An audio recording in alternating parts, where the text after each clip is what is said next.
global investors were jittery Thursday as the clock ticked toward a midnight deadline when President Trump plans to hike tariffs on $200 billion worth of Chinese-made goods from 10% to 25%, and authorize a new 25% tariff on an additional $125 billion in goods not touched by the original tariff.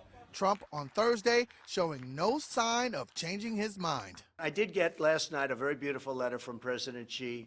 Let's work together. Let's see if we can get something done. But they renegotiated the deal. They took many, many parts of that deal and they renegotiated. You can't do that. And I'm different than a lot of people.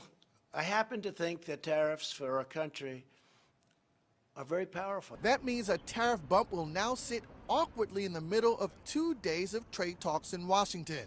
China's Commerce Ministry responded on Thursday. China hopes the United States meets China halfway and resolves problems through dialogue rather than unilateral steps. In the meantime, China is fully prepared, determined, and capable of defending its legal rights. Adding, it's made the ultimate gesture by still sending a team to Washington, including Vice Premier Liu He. Reuters senior China correspondent Michael Martina. From what we are hearing from sources is that there's a real perception within U.S. circles that they think China perhaps miscalculated and overestimated the United States' desire to strike a trade deal for the sake of political expediency. As one source said to me, Liu He would have to go to Washington and create some kind of miracle to prevent tariffs from going forward. Observers had until recently thought there was an end in sight.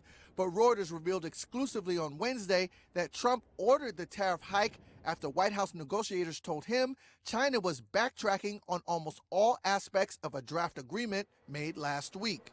Global investors now awaiting any clues from talks in Washington that the two sides are ready to back away from the brink.